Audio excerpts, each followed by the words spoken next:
I want to talk to you about what you've done today, okay? Can you just take me through when you woke up this morning to when you got stopped by the police out there? What was the first thing said? I have the right to remain silent. Okay.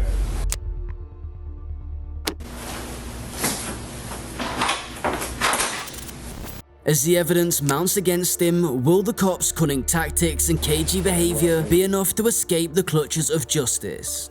I'm being silent. Well, I can see that. We can do this all night. I mean, it doesn't bother me. With a chilling secret lurking beneath the surface, will the truth finally be revealed? You're going to continue to be a suspect until I find out otherwise. Okay. Bringing closure to the victims and their families. Join us as we delve into the journey of a dirty cop. A shocking secret lies beneath the facade of a 50-year-old cop, Grant Hardin. As suspicions of murder cloud his reputation, it's discovered that his actions and behavior far surpass the original accusations. During his interrogation, he employs every trick in the book to elude his fate. You're a police officer in Gateway? It's an easy yes or no. I'm being silent. On February the 23rd, an abrupt, chilling noise interrupted a phone call between James Appleton and his brother-in-law. An anonymous white Chevrolet Malibu, later identified to belong to Grant, is seen speeding away from the crime scene where James lies dead, a gunshot wound marking his forehead.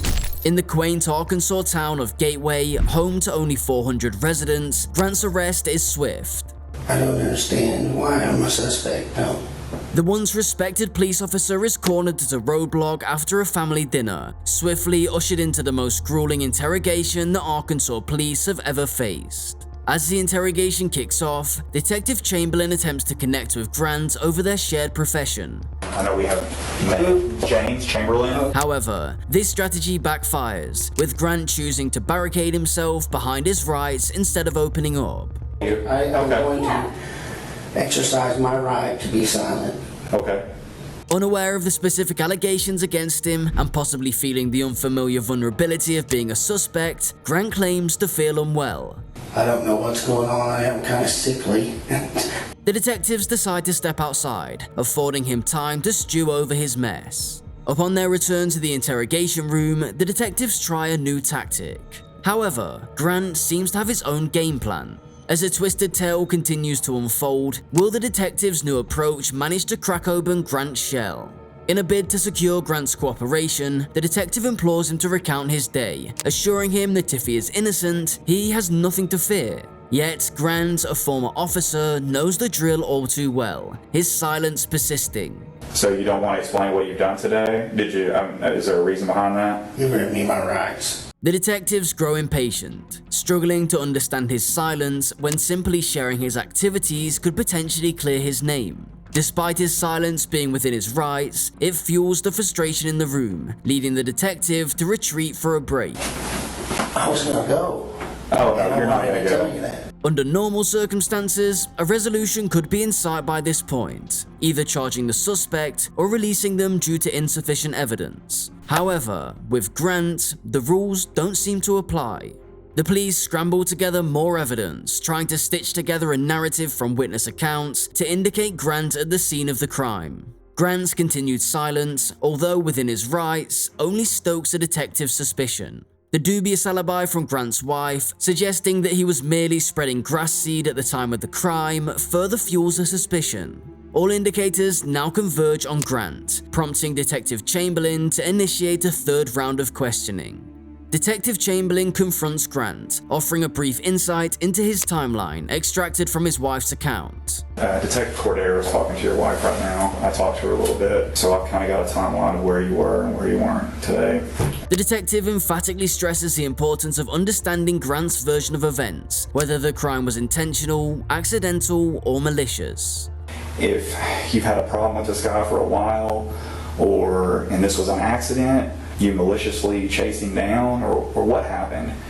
He paints a picture of a book with 3 chapters: the start of Grant's day, the events leading up to the incident, and finally, Grant's account of the incident itself. He promises Grant one more chance to share his side. I'll let you think about it. I'll give you one more chance here in a few minutes, and I'm not going to talk to you anymore. I'm telling you that. Well, what happened? I know, you know. We have witnesses that put you there. They physically ID'd you. The 2 cars that drove by. Look, man, I just want to know why it happened. At the moment of the crime, when both cars were stationed side by side, the man in the white Chevrolet, later identified as Grant, gave a casual wave to the passerby just before the fatal gunshot rang out. The passerby, recognized as Andrew Tillman, a fellow resident of the small town who had known Grant since childhood, unequivocally identified Grant as the driver at the scene of the crime. Who was it? His name is Grant Harden. I just know that he worked for Gateway as a policeman.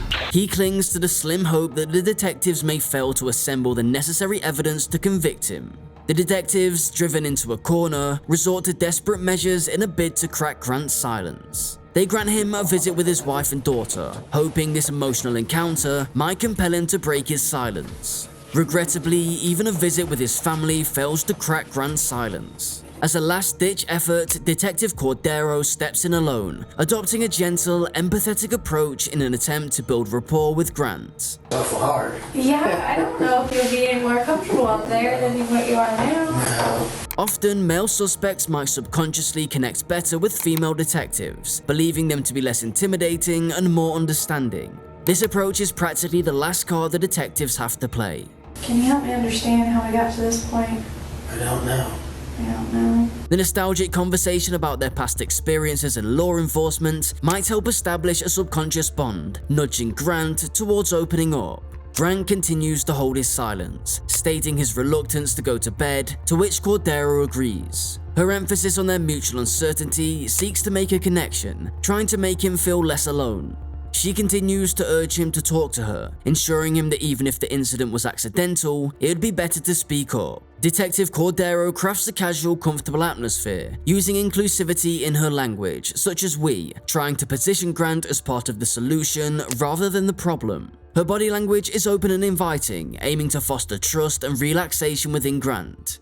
Do you want to talk to me? Can I get a lawyer? Yeah. I don't feel like I need to. Cordero's attempts to appeal to Grant's sense of responsibility towards his family and assure him of her willingness to help fall on deaf ears. Grant sees his only way out as legal representation, firmly believing that something is amiss and that he needs a lawyer present during any further discussions. I want to get a lawyer. Okay.